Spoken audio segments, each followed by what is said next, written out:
Okay, so it may be a little chilly outside to garden right now, but that doesn't mean you should let your green thumb sit around all winter waiting for warmer temps. Bring your gardening inside by maintaining a few houseplants. They may actually do wonders for your health. In fact, studies from NASA show that houseplants can actually grab and filter polluted indoor air. But that's not all they do. According to the website Bright Nest, which is powered by Angie's List, houseplants can also reduce your risk of catching the common cold because they increase humidity levels and decrease dust. Can't sleep? Consider a houseplant. They give off oxygen, which can help improve your night's sleep. You may even want to consider placing one by your bed. Houseplants can also cut down on your stress. Really?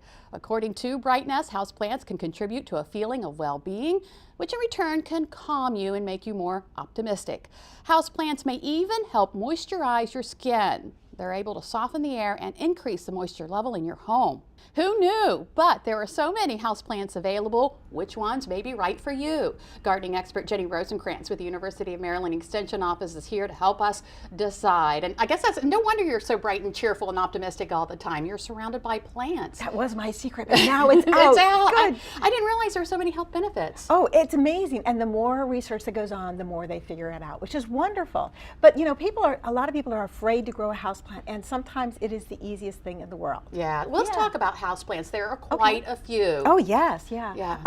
Well, we'll start with the aloe, and that's this little spiky guy over here. It's actually a desert plant, so it can handle a lot of drought. In other words, if you're the kind of person who doesn't remember to water everything, you know, once a week is really all it needs.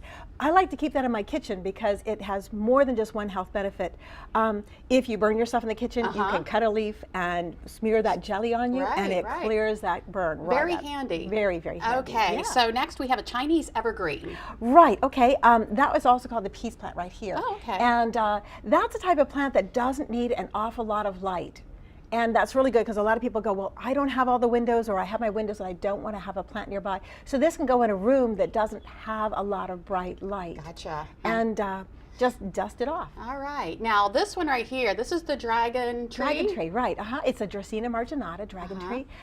They can get quite large, but you can keep them pruned every now and then just by cutting them down to whatever length you want. Again, this one can handle a bright but indirect light. It doesn't need a lot of light, but as you can see, this one has moved toward the light a number of times, and I keep forgetting to turn it, so it tells me when it needs to be. And it goes well with other plants? It plays well with other plants, yes indeed. Okay, what else do we have? Okay, right in front here, this is called a snake plant, which I think is a terrible name for it. You know, the other common name is mother-in-law's tongue. Some guy must have but they are really, really tough guys. They can handle very, very low light, almost a room that has just you know, house lights on and not a window at all. This is the tall one. They even have one that's small called the bird's nest one. And I think for a beginner, these are perfect because they live through a lot of abuse. Right. What about, we have the snakes, what about the spiders?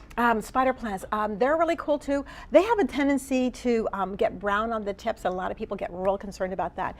If you have a whole bunch of plants, then they don't, because they're all sharing all this moisture. Yeah. Can you feel how good it feels right now? It does. I feel so calm. Oh, yeah, and calm. Yes, okay, one that I have, the philodendron. Oh, okay, the philodendron. This is a real cool plant, and this is one of those old plants. Yeah. These are the ones you can go ahead and inherit from your grandmother or give to your great-grandchildren.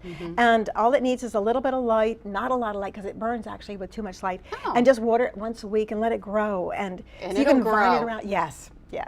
I like to wind it around itself because otherwise it has a tendency to take over a room. Right. And the pothos looks a lot like it, but it just has a little different color onto it. Most of the time it's white and green or cream and green, and this is sort of a green and green, just a little different. Okay, and then finally the weeping fig. This is the weeping fig, and this is not an edible fig. Okay, so this is just, you know, it has the word fig in it, but it's not. It is a fairly temperamental houseplant. It needs a lot of brightness on it, and when I say temperamental, if it changes, like for instance, we go from spring to fall, and the temperatures in your house change from heat to air conditioning, it goes, oh heavens, and all the inside leaves drop off, but all the outside leaves are fine. How big is this going to get? Well, this one started out as 4 inches, and I've had it for quite a while. Every time I pot it in a larger container, it grows. This is a tree.